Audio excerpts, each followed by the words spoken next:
Salut, bonjour, bonjour à vous, bonjour à toi, bonjour à toutes, bonjour à tous, bonjour à tout le monde de la planète. Yes! Aujourd'hui, je vais parler des vaccins. Les vaccins, évidemment, c'est un sujet auquel on a tous été à peu près confrontés. On a été évidemment confrontés très tôt à ces vaccins. Puisque bien, c'est à quelques mois, maintenant on essaie de faire vacciner les femmes enceintes, bref. On s'est fait toucher très tôt, même pas planté en fait très tôt par les vaccins. Moi j'ai voulu savoir qu'est-ce qu'on avait mis dans mon petit corps et pourquoi il y avait autant de débats, pourquoi il y avait autant de discours et de choses dites sur les vaccins. Je suis évidemment tombé de haut, croyez-moi. Donc bref, je vais vous donner quelques cartes. La première question que je me suis évidemment posée, c'est que contiennent ces vaccins? Eh bien, l'élément principal du vaccin, c'est l'antigène. L'antigène, il est soit viral ou bactérien. Il est soit tué généralement par du formol ou soit vivant mais atténué. S'il est viral, pour qu'il vive ce virus, il doit vivre dans une culture de cellules. Ces cultures de cellules-là, elles sont généralement de nature animale. Donc on a des cellules comme des reins de singe, des cerveaux de souris, on a des sérums sanguins de fœtus de veau avortés, c'est hyper alléchant. Et on a aussi des fœtus humains avortés. Voilà, ça donne super faim. Ensuite, dans les conservateurs, on retrouve des éléments comme du mercure avec le thymérosal, qui a fait beaucoup parler de lui. Ensuite, un autre élément, c'est l'adjuvant. L'adjuvant star, c'est l'aluminium superstar. L'excipient, on retrouve le formol, le formaldéhyde, ou un autre que j'ai trouvé comme le phénoxyéthanol. Et on retrouve aussi des contaminants, des allergènes. Bon, je me suis évidemment ensuite posé la question, est-ce que ces vaccins sont fiables? Est-ce qu'ils sont bons pour nous? Est-ce que, avec une société qui... On a la pêche, quoi. Putain, je me dis, mais bon. Alors, le mercure, j'ai mis ici Marc, David Geyer. Bon, c'est juste deux scientifiques américains sur lesquels je suis tombé. Il y a évidemment beaucoup d'études sur la toxicité, évidemment, du mercure. Alors, on te dit, le mercure, faut pas que tu le manges dans les poissons, évidemment, fais attention, tout ça, fais gaffe, si tu pètes le mercure, tout ça, les vapeurs, fais gaffe, vraiment, c'est hyper chaud. Par contre, si on te l'injecte directement, quand t'es un tout petit bébé, que t'es en train de... que ton corps, il se développe, que tout n'est pas encore fait, là-haut dans le cerveau, etc., on te l'injecte dans le sang directement, sous-cutané, hop, apparemment, c'est nickel. Ça fait pas de mal. Évidemment que c'est un mensonge, on nous empoisonne. Le mercure est extrêmement toxique, il est lié à des troubles neurologiques, l'autisme, la sclérose en plaques, on le lie aussi à la myophasite à macrophage, des maladies comme celle-là. Il y en a évidemment beaucoup d'autres. Juste le mercure, à l'heure actuelle, il a aussi été impliqué normalement dans les plombages. Donc les plombages à mercure, il faut te les faire enlever si tu écoutes cette vidéo parce que c'est une catastrophe pour ton organisme. Et je vous invite vraiment à regarder les études qu'il y a sur le mercure et sa toxicité qui est juste avérée pour le corps humain. Ensuite, j'ai mis ici le deuxième élément, on peut parler de l'aluminium. J'ai mis ici Exley et Gérardi. Il y a le docteur Exley, le professeur Romain Gérardi, qui sont des pointes, on va dire, dans la matière de l'aluminium, et qui ont en fait démontré que l'aluminium, comme le mercure, sont des métaux lourds extrêmement toxiques, qui n'ont rien à faire dans l'organisme. Rien, nada.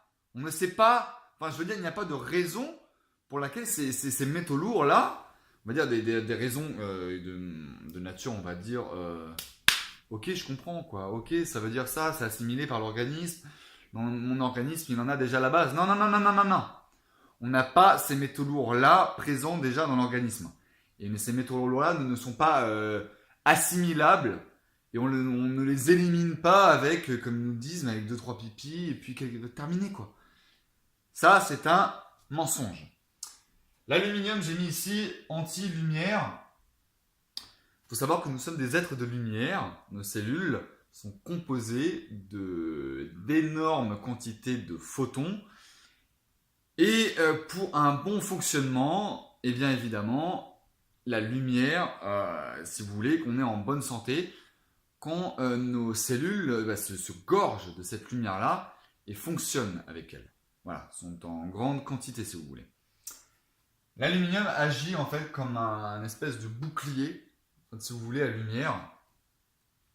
Et il est impliqué dans comme des maladies comme l'Alzheimer, Parkinson, sarcoïdose, des maladies de Crohn, bien d'autres et bien d'autres et bien d'autres. En fait, voilà, juste pour vous la faire court, les métaux lourds là, c'est juste quelque chose qui n'est pas présent dans le corps humain à la base et qui n'a rien à faire dans le corps humain. Et qui est juste extrêmement toxique et reconnu comme tel. Voilà. On retrouve ensuite des éléments comme le formol, le formaldéhyde. Le formol, on le retrouve dans les matériaux de construction beaucoup aussi. Et il est classé, cancérigène, notamment par la Croix-Rouge. Mais il n'est pas apparemment cancérigène, il n'est pas mauvais pour la santé quand il est directement administré dans un vaccin. C'est apparemment ce qu'il faut croire de ces autorités-là. J'ai mis ici, impliqué dans des leucémies, cancer du cerveau, nombreux cancers. Donc le formol, c'est aussi un élément à éviter et à comprendre comme étant extrêmement toxique et juste cancérigène. Ensuite, l'on a le phénoxyéthanol. Le phénoxyéthanol, on le retrouve beaucoup dans les cosmétiques. C'est un éther de glycol, le phénoxyéthanol, c'est-à-dire qu'il est issu de la distillation du pétrole. Nous ne sommes pas des êtres composés de pétrole. Et le phénoxyéthanol est évidemment un élément qui est classé comme toxique selon l'INRS, l'Institut national de la recherche et de la santé. Ces effets sont évidemment, les effets secondaires sont tels que neurotoxiques, les troubles neurologiques. J'ai pas mis ici, mais aussi les maladies cardiovasculaires, les maladies immunisantes, qui s'attaquent justement au système immunitaire.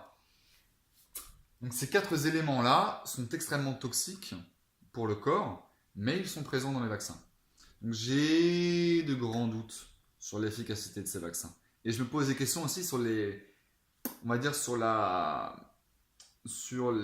ces autorités-là et sur leur rôle, vraiment. J'ai parlé aussi tout à l'heure, en fait, de l'antigène viral et des cultures de cellules, sérum sanguin, etc. En fait, il faut bien comprendre que ces cultures de cellules-là, elles peuvent être contaminées. Elles ont déjà été contaminées. Il y avait un vaccin qui était le vaccin contre la polio, le vaccin Salk, et qui avait été contaminé. L'agent, c'était le SV40. Et en fait, les cultures de cellules de reins de singe avaient été contaminées. Et on a administré ce vaccin pendant des années et des années et des années. Ça, c'est un scandale parmi les dizaines et les dizaines de scandales liés au vaccin. J'ai mis ici l'étude de Kiggs, une étude qui a mis énormément de temps à sortir. Parce que cette étude, en fait, elle a analysé les enfants, l'état de santé des enfants non vaccinés avec les enfants vaccinés. Et bien, ce qui en est sorti, évidemment, c'est que les enfants non vaccinés sont en bien meilleure santé que les enfants vaccinés.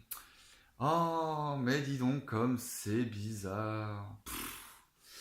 Et croyez-moi que cette étude Kiggs, c'est du béton en termes de protocole. Ensuite, j'ai mis ici l'état de santé des babies. Nos petits babies vont mal. L'état de santé est dégueu.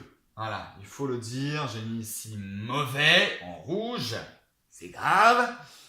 L'asthme, l'autisme, les maladies intestinales, les maladies de Crohn. Notamment l'autisme. L'autisme, c'est une épidémie. On est passé, je crois que c'est dans les années 78 aux États-Unis, à 1 cas sur 15 000. À l'heure actuelle en France, on est à un cas apparemment environ sur 100. Voilà, à peu près l'état de fait, qui est assez grave. Mais tout va bien. tout va bien, c'est pas la faute. Non, non, non, non, c'est pas les vaccins. Non, non, c'est comme ça. Voilà, asthme, tout ça, maladie intestinale. Maladie intestinale, on a Andrew Wakefield. J'ai mis ici Vaxxed. Regardez ce film, il est excellent en termes de recherche et c'est un excellent juste documentaire sur les vaccins. Je vous invite à regarder ce documentaire-là. Voilà, c'est ce Andrew Wakefield, il lit les maladies intestinales, notamment au triple vaccin, rougeole, oreillon, rubéole, et aussi les canotismes. Voilà. Regardez ce documentaire, je vous invite vraiment. Donc la question, évidemment, vous avez compris, je suis un peu devenu du coup anti-vaccin. Je ne comprends pas pourquoi on met ça dans les enfants. Et du coup, bah si, en fait j'ai essayé de comprendre. Pourquoi on nous empoisonne et à qui, bah, évidemment, profite ce crime. Hein, c'est un crime, on ne peut pas... crime. Bref. J'ai mis ici Big Pharma, les dollars, les prix des vaccins qui montent en flèche. C'est évidemment des milliards et des milliards et des milliards en jeu. Faut bien comprendre que ces laboratoires-là, ils n'ont pas intérêt à ce que toi et moi, on soit en bonne santé. Ils ont intérêt à ce que toi et moi, on soit en mauvaise santé, à qu'on continue à prendre leurs médicaments, hein, et puis qu'on aille crever à petit feu, comme ça, mais toujours sous médoc. Ah oui, c'est important pour eux. Parce que ces gens-là n'ont que faire de toi et moi. On parle ici d'un petit pourcentage, évidemment, de personnes sur la planète, mais ces gens-là font extrêmement de mal. Et voilà, mon petit boulot, c'était juste vous donner quelques cartes. Essayez de aussi vous poser des questions. Vous faire vos propres recherches. Et voilà, là, je vous laisse juste sur une bonne note. Rien n'est, on va dire, rien n'est terminé. S'il y a plein, je ferai d'autres vidéos pour vous montrer qu'il y a plein de manières de se détoxifier de tous ces métaux lourds là, notamment. Il y a plein de vidéos aussi YouTube qui tournent. Moi, je vous souhaite un bon courage dans vos recherches. Je vous souhaite d'être en bonne santé, de vous instruire, d'être curieux. Je te dis à la prochaine. Ciao. Et n'hésite pas à commenter, partager, aimer, mettre des pouces et à m'aider aussi financièrement que je m'émancipe de ce système. On s'aide, on s'aime, on s'aime tous. Voilà, on s'entraide et on fait de ce système, enfin en tout cas on fait de ce monde un monde meilleur. Big up à toi, ciao, au revoir.